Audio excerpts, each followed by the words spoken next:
سے بڑا ظالم کون ہے جو اللہ کے گھر کو اللہ کے گھر کو غیر آباد کرتا ہے، اللہ کے گھر کو اجاڑتا ہے، اللہ کے گھر کے اندر فساد کرتا ہے۔ مالک کائنات بے نیاز ہے، اللہ جل شانہ نے وہ کچھ آپ کو میری ذہن نشین کر دیا، اپنے پیارے نبیوں کے ذریعے اللہ نے وہ کچھ بتلا دیا جو قیامت کی صبح تک ہونے والا ہے۔ فرمایا بندے ایک تیرا گھر ہے، جیسا مرضی اپنے گھر کے اندر رہیو، ایک میرا گھر ہے لیکن میرے گھر میں آنے کے آداب ہیں، میرے گھر میں آنے کے آداب کا خیال کریو۔ جب تیرے گھر میں تیرے بھائی کی بات نہیں چلتی، تیرے گھر میں تیرے بھائی کی، تیرے رشتہ دار کی بات نہیں چلتی، تو گھر کا 100% خود مختار مالک ہے، تیرے علاوہ کسی کا حکم نہیں چلتا، تو پھر ایمانداری سے بتا، جب تیرے گھر میں کسی کا حکم نہیں چلتا تو میرے گھر کے اندر آ کر میرے علاوہ کسی کی اور بات کیوں کر رہا ہے؟ وَأَنَّ الْمَسَاجِدَ لِلَّهِ فَلَا تَدْعُوا مَعَ اللَّهِ أَحَدًا۔ مسجد اللہ کا گھر ہے، یہ عبادت بھی اللہ کی ہوگی، اللہ کے نام کے علاوہ اللہ کے گھر کے اندر خدا کسی کا نام ہی برداشت نہیں کرتا ہے۔ اور قُلْ إِن كُنتُمْ تُحِبُّونَ اللَّهَ فَاتَّبِعُونِي يُحْبِبُكُمُ اللَّهُ۔ جاؤ دریا خان والوں میں جا کے اعلان کر دو، اگر تم نے میرا قرب پانا ہے، میری معرفت پانی ہے، میری چاہت لینی ہے، میری محبت میرا پیار لینا ہے، تو مجھے میری کبریائی کی قسم ہے، جب تک آمینہ کے لال محمد مصطفیٰ صلی اللہ تعالی علیہ وسلم کے قدموں میں آ کے نہیں بیٹھو گے، مالک کائنات کی طرف سے تمہارے لیے محبت کا بلاوا نہیں آئے گا۔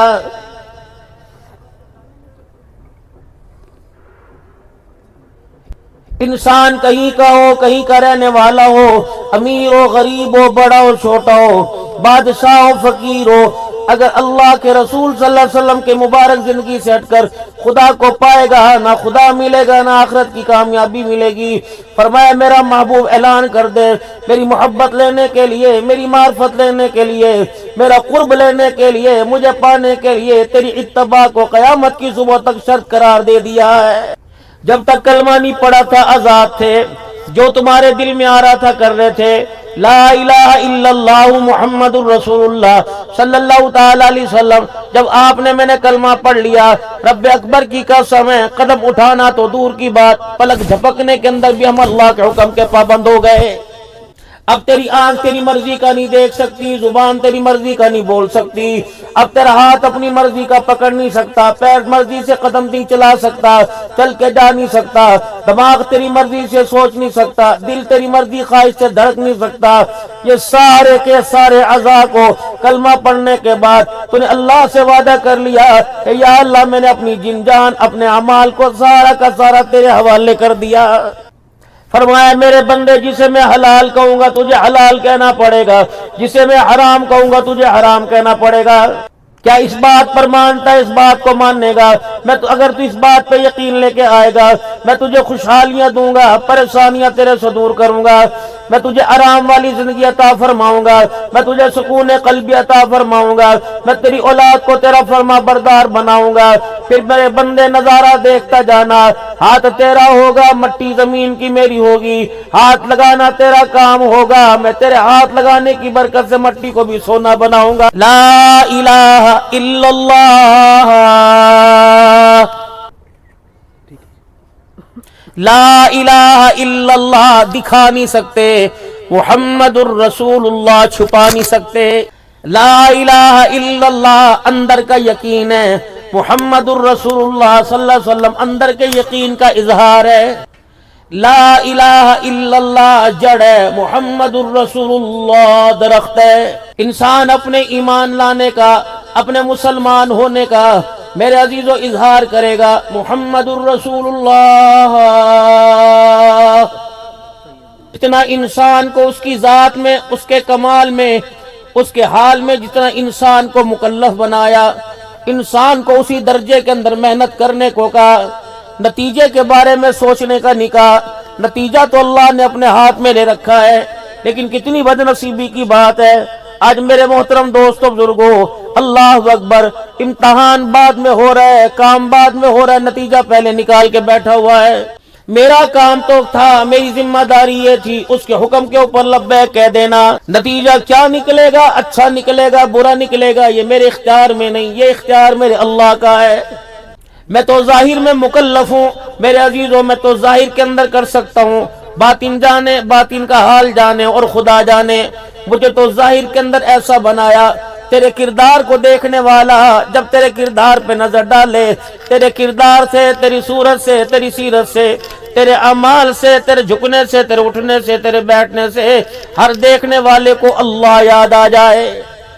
حضرت امام احمد بن حنبل رحمت اللہ تعالی علیہ جب آپ کو جیل کے اندر قید کر دیا گیا، جس بھی نماز کا وقت ہوتا احمد بن حنبل رحمت اللہ تعالی علیہ نماز کی تیاری کرتے، وضو کرتے اور پوری تیاری کے ساتھ جیل کے دروازے پہ آ کے کھڑے ہو جاتے۔ بار بار آپ کو جیلر کہتا، بار بار آپ کو کوتوہال کہتا، اوے اللہ کے بندے تیری سمجھ میں نہیں آتا، تو قید میں ہے، جیل میں بند ہے، تالا بار لگا ہوا ہے، چابی میرے پاس نہیں، کھول سکتا تو نہیں، لیکن کیا کروں، تو ہر دفعہ یہاں کے کھڑا ہو جاتا ہے۔ فرمایا تجھے پتہ نہیں اذان کی آواز سننے کے بعد بیٹھنے کا حکم نہیں ہے؟ کہ مدنی کریم صلی اللہ تعالی علیہ وسلم کے بارے میں یہ نہیں سنا؟ سیدہ عائشہ رضی اللہ تعالی عنہ فرماتی ہیں ہمارے پاس ایسے بیٹھے ہوتے جیسے ہمارے ہی ہیں، کسی اور کے نہیں ہیں۔ جب بلال اذان دیتا، اذان کی آواز سن کر ہمارے پاس سے اس طرح اٹھ کے چلے جاتے جیسے ہمیں جانتے ہی نہیں ہیں۔ جب تک تیرے ایمان کا کردار میں اظہار نہیں ہوگا، یقین جانو آپ کے میرے ایمان کی بولی نہیں لگے گی۔ اور ایمان ہے کیا؟ فرمایا دن ہوگا اللہ جل شانو میرے محترم دوستوں بزرگوں سب سے آخری جنتی کو جب جنت میں ڈالے گا جس کے دل کے اندر ذرہ برابر بھی ایمان ہوگا، نبیوں کی سفارش پر جنتی جنت میں جائیں گے، میرے عزیزو خدا کی مخلوق جنت میں جائے گی، شہید سفارش کریں گے، صدیق سفارش کریں گے، نیکوکار سفارش کریں گے، علماء سفارش کریں گے، قرآن کے حفاظ سفارش کریں گے، وقت کے ولی کتب ابدال سفارش کریں گے، پھر اس کے بعد اللہ جل شانو اپنے امر سے 3 مرتبہ جہنم سے نکال کر لوگوں کو جنت کے اندر ڈالے گا، لیکن جس کے دل کے اندر ذرہ برابر ایمان ہوا اس کا نمبر پھر بھی نہیں آئے گا۔ پھر اللہ جل شانو اپنے بندے سے کہیں گے میں تجھے جنت الفردوس میں جگہ نہ دے دوں؟ کہے گا الہ العالمین تیری مرضی۔ اللہ جل شانو جنت میں جگہ دے گا، جنت عطا فرمائے گا، پھر اللہ جل شانو اس سے بڑی اسے جنت دکھائے گا۔ پھر میرے محترم دوستوں بزرگوں بڑی جنت دیکھ کے کہے گا اللہ اگر یہ مل جاتی، اللہ فرمائیں گے جو تیرا ایمان ایک رائی کے دانے کے برابر تھا، جس جنت کے اندر تجھے داخل کیا، تیرے ایمان کی بنیاد پر یہ جنت نہیں، اس سے اگلا جہان ہے۔ پھر اگلی جنت میں جائے گا، پھر اگلی جنت میں جائے گا، پھر اگلی جنت میں جائے گا، یعنی جنت کے درجوں میں جاتا جائے گا۔ اللہ جل شانو فرمائیں گے کیا بات ہے، جہاں کھڑا ہو تو اگلی دکھاتا ہوں، کہتا یہاں بیچ دے، یہاں بیچ دے۔ پھر میں تیرے ایمان کی آج قیمت نہ لگاؤں، تیرے ایمان لگاؤں جس ایمان کو صبح تو دریا خان کے بازاروں میں جا کے بیچ کے آئے گا، جس ایمان کا سودا سبزی ترکاری کے اوپر کر کے آئے گا، گوشت دال گھیا سبزی کے اوپر کر کے آئے گا، جتنے بازار ہیں صبح جا کے دیکھ لینا، یقین جانو تمہیں آوازیں لگا لگا کر بسم اللہ پڑھ پڑھ کے بتاؤ، ایمانداری کی بات ہے، سب کی بات نہیں کرتا، کتنے دھوکہ دیں گے۔ کسی نے اللہ کے کلام کو سامنے لگا رکھا ہوگا، کسی نے درود شریف سامنے لگا رکھا ہوگا، کسی نے اپنے ساتھ حافظ اور مدینہ مارکیٹ لگا رکھا ہوگا، کسی نے مکہ کلات مکہ جنت سٹور لگا رکھا ہوگا، مکہ جنت سٹور لکھا ہوا، مدینہ جنت سٹور لکھا ہوا، اندر گھس کے دیکھ لو خدا کی قسم سارا مدینے مکے کے مخالف نظر آ رہا ہے۔ فروٹ دینے والا بھی خدا سے نہیں ڈرتا، خریدنے والا بھی اللہ سے نہیں ڈرتا، سبزی بیچنے والا بھی اللہ سے نہیں ڈرتا، کسی کے دل کے اندر اللہ کا خوف نہیں۔ دکاندار کی دکان کے اوپر سودا لینے کے لیے آیا، اس نے سودا کچھ اور دکھایا، دے کچھ اور دیا، اس نے قسمیں اٹھا اٹھا کے کہا تھا نہیں یار یہ کھرا مال ہے، ایسا مال تجھے دریا خان میں مل گیا تو میرے پاس لے آنا، پیسے واپس کر دوں گا۔ اتنے اپنے ایمان اور بھروسے کے اوپر سودا دیا، لیکن پھر بھی تھیلی کے اندر دانے ڈالتا ہوا، پھل سبزی کے دانے ڈالتا ہوا، 2 نمبری کر گیا، یہ تو سو جائے گا۔ عرش عظیم سے پیغام آیا اس ریڈی والے کے لیے، اس دکان والے کے لیے، اس پھیری والے کے لیے پیغام آیا، لم یزل فی غضب اللہ، اور میری مخلوق کو دھوکہ دینے والے، جو تو نے تھیلی میں ڈالا میری مخلوق نے نہیں دیکھا، میں نے دیکھ لیا ہے، لم یزل فی غضب اللہ، تو نے میری مخلوق کو دھوکہ دیا۔ میں اللہ کہہ رہا ہوں جب تک تجھے موت نہیں آئے گی تو اللہ کے غضب میں رہے گا، خدا کی ناراضگی میں، اللہ کی لعنت میں رہے گا، تو نے میری مخلوق کو دھوکہ دیا۔ اللہ جل شانہ تو امن اور حفاظت، اللہ سکون تو ایمانداری کے اندر دے رہا ہے یا بے ایمانی پر تویز لیے جا رہے ہیں؟ مولوی صاحب ایسا تویز لکھ کے دو کہ بس بلے بلے ہو جائے، مولوی صاحب ایسا تویز لکھ کے دو کہ بس اللہ اکبر راتوں رات میں کروڑ پتی بن جاؤں۔ کوئی مولوی صاحب چہرہ دیکھ کے نہیں کہہ رہا، پہلے اپنے مرض کے مطابق علاج کرا، تویز کا پھر اثر ہوگا۔ محترم دوستو بزرگوں،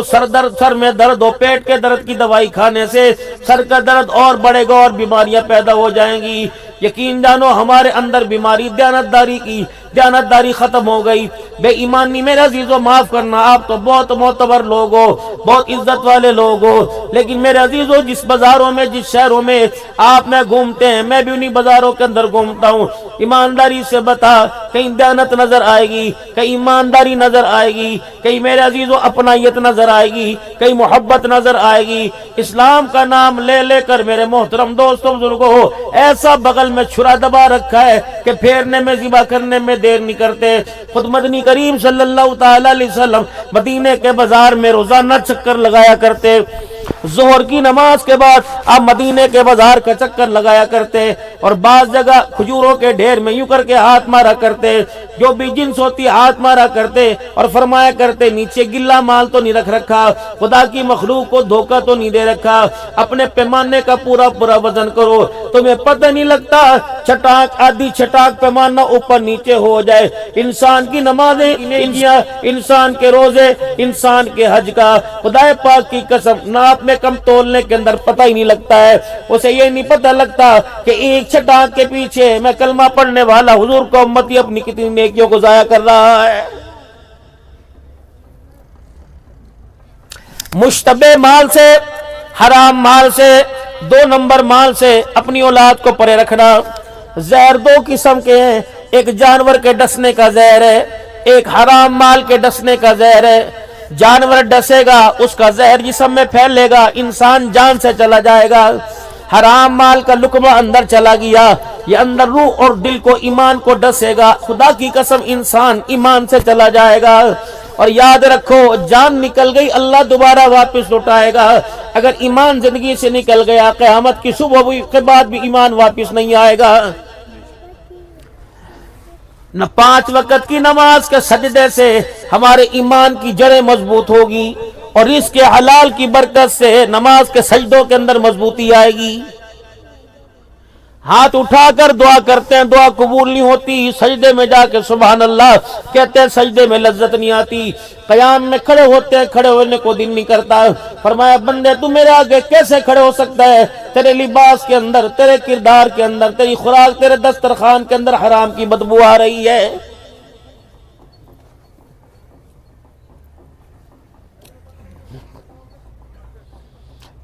محمد عربی صلی اللہ تعالی علیہ وسلم کے چاچے کا بیٹا آپ بیت اللہ شریف کے اندر بیٹھے ہوئے تھے، ایک میت کو،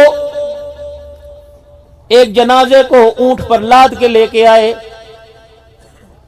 ابن عباس رضی اللہ تعالی عنہ بیٹھے ہوئے تھے،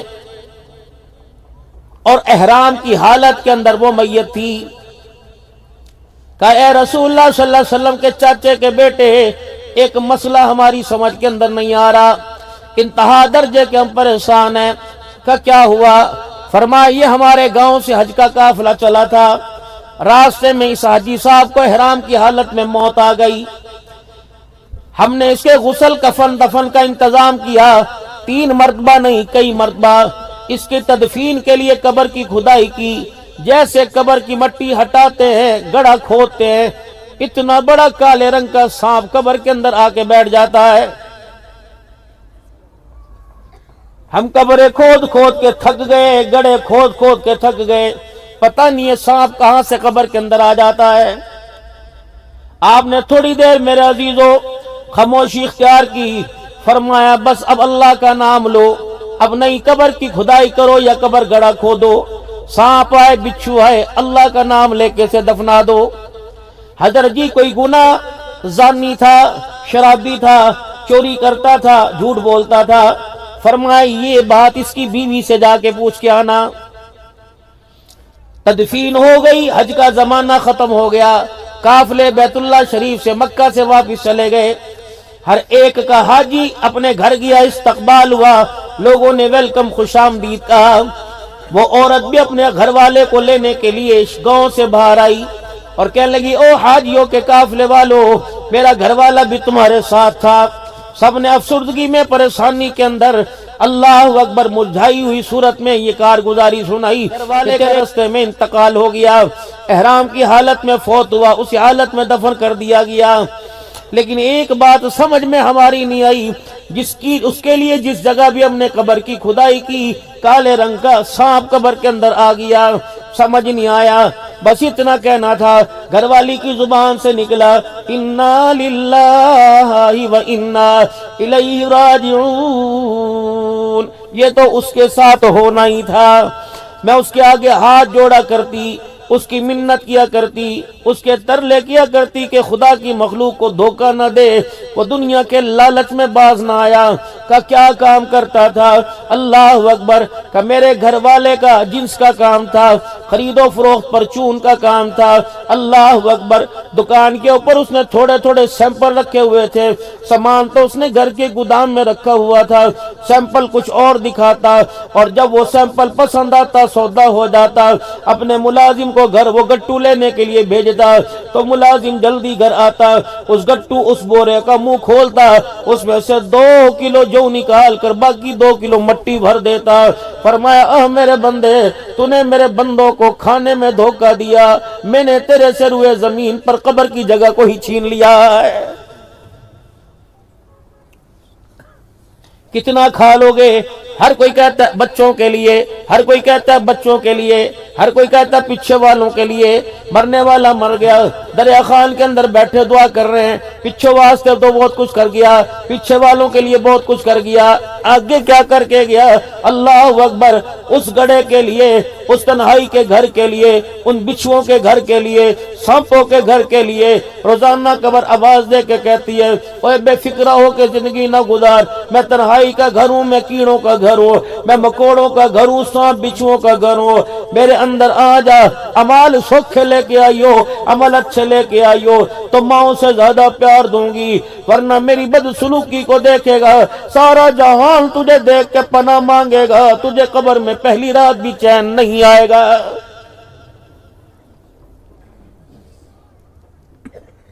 ماں سے زیادہ پیار کرنے والا، باپ سے زیادہ مشفق نبی، دوستوں سے زیادہ پیار کرنے والا، دشمنوں کو بھی معاف کرنے والا پیارا نبی صلی اللہ تعالی علیہ وسلم قبر کی ہولناکی بتاتے بتاتے رونے لگے۔ فرمایا بعض مرد باتوں اپنے مرنے والے کو، اپنے میں دفن ہونے والے کو اس طرح بھیجتی ہے۔ آپ صلی اللہ علیہ وسلم نے یہ اپنے دونوں ہاتھوں کی انگلیاں یوں ہاتھوں میں ملا لی، فرمایا جیسے یہ انگلیاں آپس میں ایک دوسرے میں گھس گئی، ایسے انسان کی پسلیاں ایک دوسرے کے اندر گھس جاتی ہیں۔ میرے محترم دوستوں بزرگوں، قبر کا پہلا سوال ہے من ربک، بتا تیرا رب کون ہے؟ ایمانداری سے بتاؤ، یہ سبق بچوں کو کس نے یاد کرایا؟ بیوی کو کس نے یاد کرایا؟ بھائی کو کس نے یاد کرایا؟ نہیں یقین آتا دریا خان والو، جاؤ اپنے گھر کے اندر جا کے پوچھ لینا، بعض میری بچیاں قابل رحم اتنی ہیں، میں انہیں بد نصیب نہیں کہوں گا بلکہ قصور تمہارا ہے۔ کئی بچیاں ایسی ہیں خدا پاک کی قسم انہیں پاک ہونے کا طریقہ ہی نہیں آتا ہے۔ اس نے تو اپنی جان جوکھوں کے اندر ڈال رکھی ہے، پورے دریا خان کی ذمہ داری اس کے سر کے اوپر ہے۔ خالہ کا کام یہ کرے گی، ماسی کا کام یہ کرے گی، پھپھی کا کام یہ کرے گی، ابا کا کام یہ کرے گی، تائے کا کام یہ کرے گی، بجلی کے بل یہ جمع کرا کے آئے گی، گیس کے دفتر میں شکایتیں یہ کرنے جائے گی، نادرا کے دفتر میں تمہیں یہ کھڑی نظر آئے گی، پاسپورٹ کے دفتر میں تمہیں یہ نظر آئے گی، بازاروں کے اندر تمہیں یہ نظر آئے گی۔ اللہ نے تو اسے بڑی سوکھی زندگی عطا فرمائی تھی، فرمایا اے میری بندی، اب تو مہینے میں 10-11 دن ناپاک رہے گی، ان 10-11 دن کی نمازوں کو ہی میں نے تیرے سے معاف فرما دیا، حج تیرے پہ فرض کوئی نہیں، اگر تیرے ساتھ کوئی محرم نہیں ہے، تیرا کوئی بالغ نہیں، تیرا بیٹا نہیں، تیرا بھائی نہیں، تیرا شوہر، تیرا باپ کوئی نہیں، وہ بندہ جس سے تیرا نکاح جائز نہیں، تیرے لیے محرم ہے، اگر وہ کوئی نہیں تو اللہ نے حج والا فریضہ ہی تیرے پر سے اٹھا لیا ہے، جہاد تیرے اوپر فرض کوئی نہیں۔ اللہ اکبر، تیرے ذمہ تو 4 کام تھے، 5 وقت کی نماز پڑھنا، اپنی شرمگاہ کی حفاظت کرنا، اپنے گھر والے کی عزت کرنا، رات کو مصلی پہ کھڑے ہو کے دکھا دینا۔ حضور نے فرمایا عورت جو 4 کام کر کے آئے گی، میں محمد سارے نبیوں کا سردار ضمانت دے رہا ہوں، قیامت کے دن وہ عورت جنت کے 8 دروازوں سے جنت میں داخل ہو جائے گی۔ یہ ذمہ داری تھی اس کی، لیکن ہم نے انہیں کن کن الجھنوں کے اندر ڈال دیا۔ اسے نہانے کی فکر نہیں، نماز پڑھنے کی فکر نہیں، سر کھجانے کی فکر کوئی نہیں، اس کے پاس ٹائم ہی کوئی نہیں۔ دریا خان والوں، مجھے تمہارے مزاج کا پتہ نہیں، لیکن بڑے شہروں کے اندر چلے جاؤ، اسکولوں کے باہر لکھا ہوا ہے 18 مہینے کا بیبی آپ ہمیں دے دیجئے، جسے نہ حق نہ آوے، نہ موت نہ آوے، نہ کھانا آوے، نہ پینا آوے۔ میرے محترم دوستو بزرگو، آپ اسے اسکول کے حوالے کر رہے ہو، کم سے کم 4-5 سال تو صبر کرتے، 5-6 سال تو صبر کرتے۔ ماں اپنے بارے میں بتلاتی، میں کس اسکول کی پرنسپل ہوں، باپ اپنے بارے میں بتاتا، میں کس اسکول کا ہیڈ ماسٹر ہوں۔ باپ نے ساری زندگی میرے عزیزو اپنے بچے کو اپنے پاس نہ لگایا، گود میں اٹھانے کا وقت نہ، فرصت نہ ملی۔ ماں نے ہمیشہ دوسروں کی گود کو ترجیح دی، اپنی گود میں بچے کو آباد نہ کیا۔ تو پھر اب بڑے ہو کے تویز مانگ رہی ہیں، دعا فرما دو بچہ خرچہ نہیں دیتا، دعا فرماؤ بچہ چھوڑ کے جا رہے ہیں، دعا فرماؤ بچہ یہ کر کے جا رہے ہیں۔ میں نے کہا بیٹے کیا بات ہے؟ کہ یہ سبق عبدالحنان نے نہیں پڑھایا، راؤ راحت نے نہیں پڑھایا، حسینی صاحب ظفر اللہ نے نہیں پڑھایا، مولوی عمران نے نہیں پڑھایا، یہ سبق مجھے میرے باپ نے پڑھایا ہے، یہ سبق مجھے میری ماں نے پڑھایا ہے۔ جس وقت مجھے ابا کی ضرورت تھی، میرا باپ تو مجھے چھوڑ کے سعودیہ چلا گیا تھا۔ جس وقت ہر لمحے مجھے میرے باپ کی ضرورت تھی، اس وقت تو میرا باپ سارا دن گھر نہیں آتا تھا۔ رات کو 2 بجے اللہ اکبر میری ماں فون کر کے کہتی تھی اکبر رو رہا، اصغر رو رہا، یہ منا رو رہا، ابا کہہ رہا۔ اسے میرے پہ ترس نہیں آیا بچپن میں، آج بڑھاپے میں مجھے اس کے اوپر ترس نہیں آ رہا ہے۔ یقین جانو اگر تم نے اپنے بچوں کو اپنی پہچان بچپن میں نہ کرائی تو 55 سال کی عمر میں تمہارا بچہ تمہاری پہچان کرنا بھول جائے گا، یہ کمروں کے پاس سے گزر جائے گا، تم آوازیں دیتے دیتے تھک جاؤ گے، تمہاری آواز پر لبیک نہیں کہے گا، کہ تمہاری آواز پر آ کر تمہارا حال نہ پوچھے گا۔ خدا کے واسطے کم سے کم زندگی کے ابتدائی 6 سال 7 سال اپنے بچوں کو اتنی اپنائیت دو کہ روٹی کے بغیر گزارا ہو جائے، کپڑوں کے بغیر گزارا ہو، ماں باپ کے بغیر ایک سانس بھی گزارنا مشکل ہو جائے۔